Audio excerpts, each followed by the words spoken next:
Кожен місяць ми надаємо десь більше ніж 60 дописів щодо порушень протикультурних цінностей. Ми розуміємо, що масштаб втрат просто катастрофічний. As for the Russian Federation, we don't have many mechanisms to use. Only those through the UN and the International Criminal Court. Мені здається, його можна навіть порівняти з якимось культурним геноцидом. Hello, and welcome to Ukraine in Flames, a special project by Ukraine Media Centre and NGO Euro-Atlantikos. And I'm your host, Matt Wickham.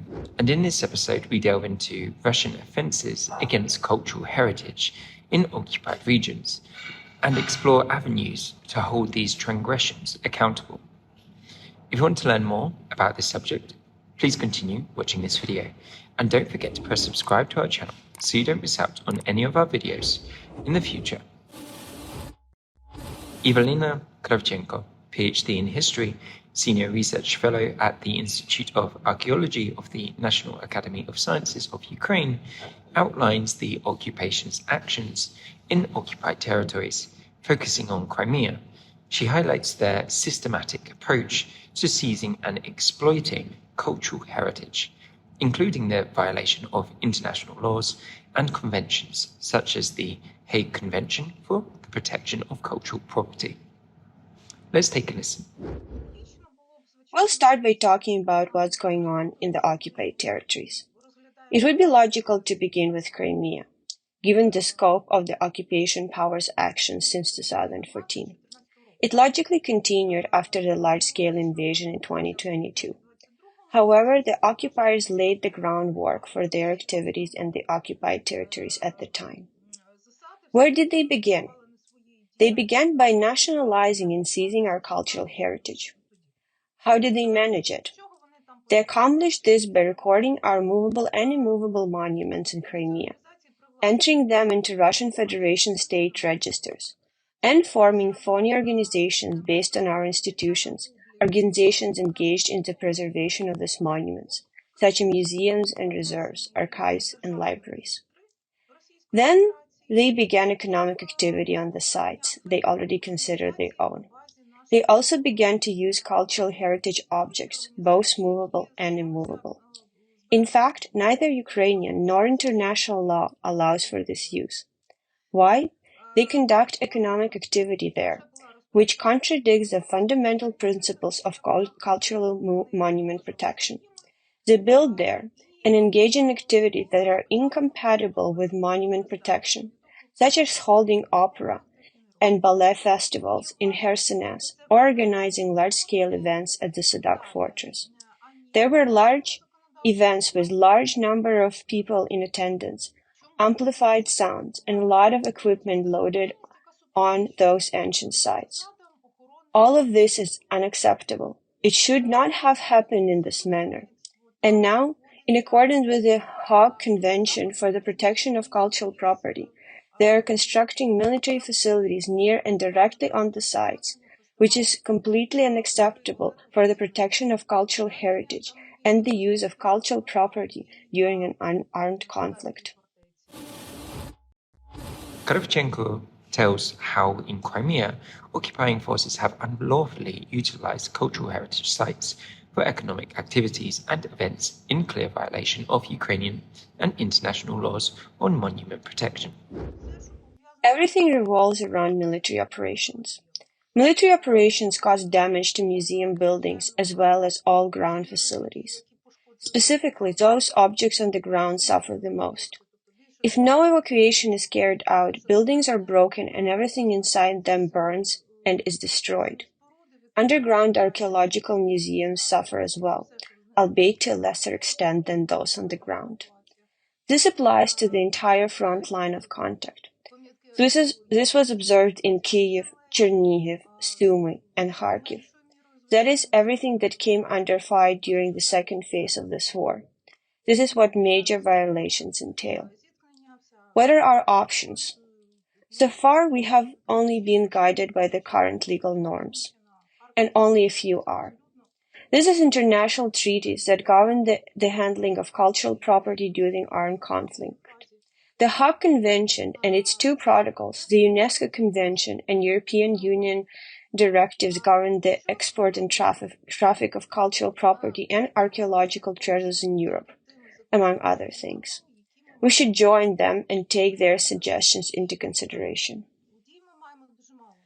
Russia signed only the first protocol of the Hague Convention. The second protocol was ratified only by Ukraine. That is, we undertook to protect cultural property, to place it under enhanced protection, to grant it the status of enhanced protection building hostilities. This primarily concerns cultural properties of greatest importance for humanity that are under protection of UNESCO. And here a big problem arises.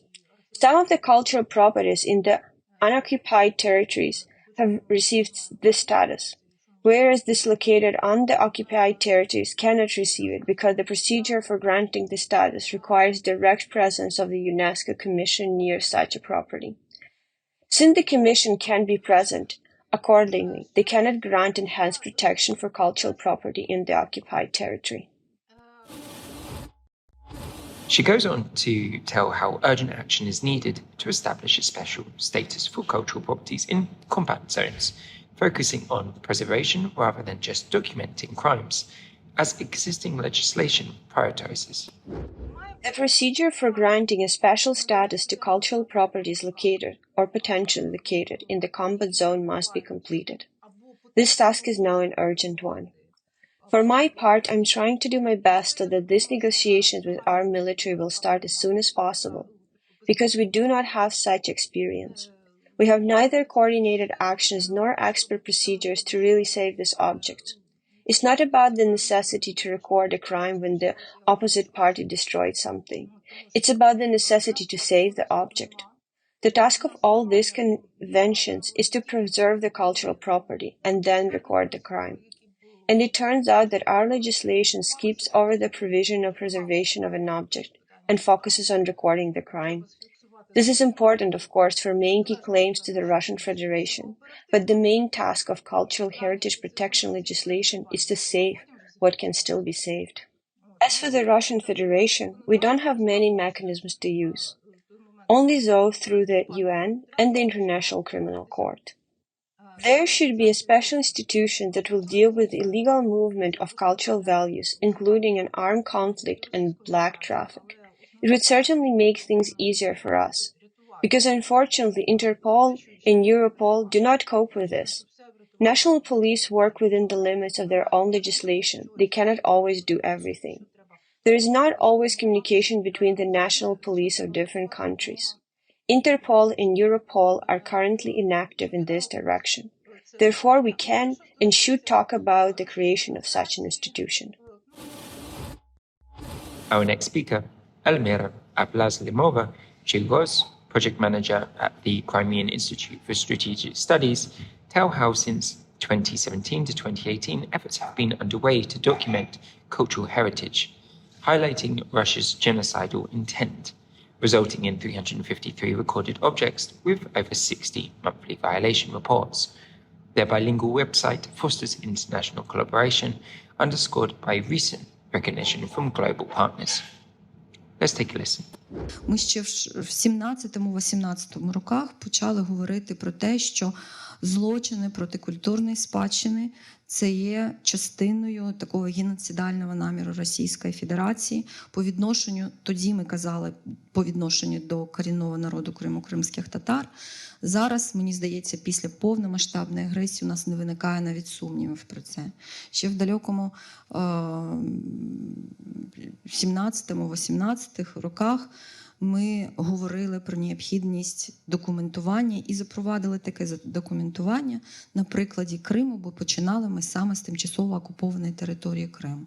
А вже після повномасштабної агресії поширили свій досвід на окуповані, на жаль, окуповані території Херсонської, Запорізької, Донецької та Луганської областей. Ми закумулювали порядка 353 об'єктів.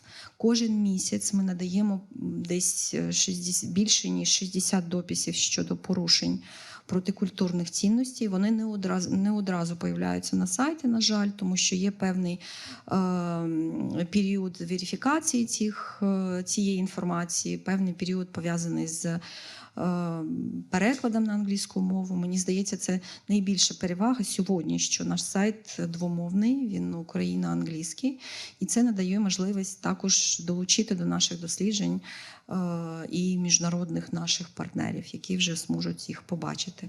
До речі, сьогодні, майже о 10-й ранку, разом з нашими парламентарями, які працюють з секретаріатом Парламентської асамблеї Ради Європи, ми провели для них невеличку презентацію цього сайту.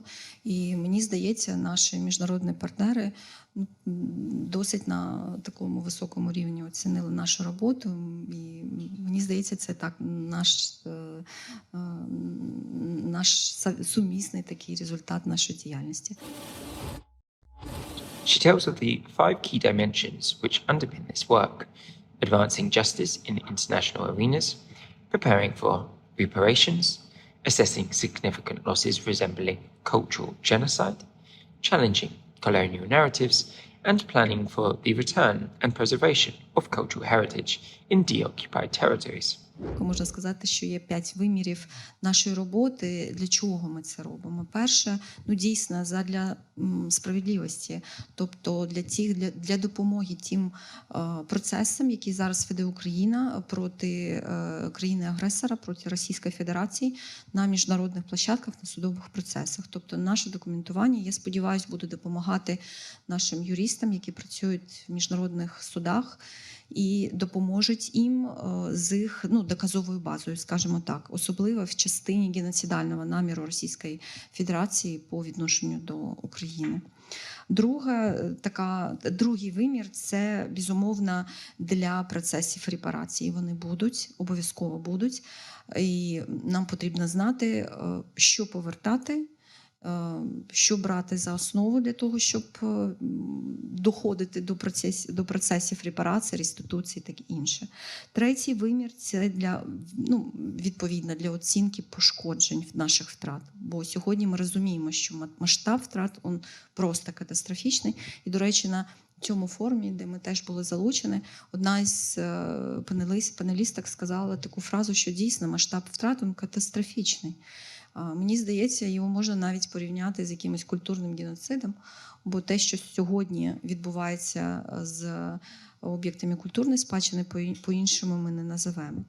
І четвертий вимір – це, мені здається, надзвичайно важливий. Це для переосмислення культурних цінностей, культурної спадщини, задля того, щоб ми нарешті позбавились від колоніальних наративів, які постійно нам нав'язувала спочатку Російська імперія, потім Радянський Союз і таке інше.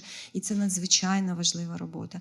І нарешті, п'ятий вимір, той, який сьогодні ми з Денисом проговорювали, це якраз таки на той час, як ви сказали, пані Мар'яна, я сподіваюся, це буде дуже скоро, коли ми повернемось на наші деокуповані території, ми будемо чітко розуміти, що у нас є, і куди нам треба йти зі всіма нашими інвентаризаціями, зі всіма нашими перевірками стану захисту і збереженості об'єктів культурної спадщини. Denis Yashnyi, the final expert speaker of today's show, discusses the role of the monitoring group at the Crimean Institute for Strategic Studies in documenting cultural violations and preserving Crimea's heritage. І тоді ми перед собою ставили завдання не просто документувати, але й трошки, хоч трошки, показати, що Крим – це не те, що уявляє більшість людей, не Ластівчине гніздо, не Херсонес тільки Таврійський, і намагалися знайти місце кожної пам'ятки, про яку ми будемо говорити, в історії Криму, в історії кожного з нас. І мені здається, тоді нам це вдалося, але з початком повномасштабного вторгнення ми зрозуміли, що наших спроможностей недостатньо для того, щоб займатися верифікованим моніторингом. Справа в тому, що можна фіксувати за інформацією в ЗМІ, а можна проводити все ж таки моніторинг і верифікування інформації. І якраз останнім ми займаємося. І завдяки USAID ми змогли в цьому році запустити наш новий сайт, оновлений сайт, який, як Ельміра вже сказала, є двомовним, і це його велика перевага. І завдяки підтримці ми змогли зробити досить цікавий інструментарій цього сайту. Зараз вам демонструється сторінка реєстру порушень проти культурної спадщини. Нами були запроваджені в цьому сайті вже фільтри по порушеннях, тобто що відбулося з пам'яткою. Це і мова йде не тільки про нерухомі пам'ятки, але й про рухомі культурні цінності, тобто музейні колекції. Тому по порушеннях в нас є знищення, пошкодження, привласнення, що відбувалося на окупованих територіях до 2022 року, переміщення музейних цінностей незаконне, вилучення предметів музейної цінності з незаконних археологічних розкопок на території окупованих регіонів. Не існувало єдиного реєстру музейних предметів в Україні, і на сьогоднішній момент досі поки що не існує. І коли відбулася окупація у 2014 році частини Луганської, Донецької областей і міста Севастополя, Аркрим, ми фактично інформацію про те, які предмети в нас були, так щоб вона була зібрана в одному місці, ми її втратили. В 2017-2018 роках була спроба нашої організації відновити хоча б частково цю роботу, проводив вже згаданий Максим Євгенійович Левада, але ми зрозуміли, що силами громадської організації це неможливо зробити. І, на жаль, ми були змушені полишити цю роботу, але в цьому році ми вирішили, що все ж таки ті предмети, які не були частиною музейного фонду, які невідомі в публікаціях каталогів музеїв Криму до 2014 року, ми маємо хоч частково їх відновити. Якраз вчора я працював з матеріалами по розкопках південного пригороду Херсонесу, передмістя Херсонесу, які проводилися в 2021-2022 році. Це якраз так звані охоронні розкопки, які проводить окупаційна влада. Це називається у нормальних людей розкопки під знос. Тобто розкопуються об'єкти, повністю зносяться. Це якраз під ці забаганки окупаційної влади. Вони хочуть там побудувати історико-археологічний парк Херсонес-Таврійський. Так от тільки на одному квадраті, а їх там було 7, було вилучено більше 21 тисячі предметів, з яких 2800 увійшли до колекційного опису археологічної експедиції. Ну і відповідно вони мають надійти в якусь музейних установ. Але ми не можемо це проконтролювати. Якщо з попередніми, тобто з предметами, які були в музейному фонді, ми знаємо, в яких музеях вони мають розташовуватись, де вони мають бути, приблизно знаємо. Є каталоги, не про всі предмети, але ми знаємо, де маємо їх шукати в майбутньому.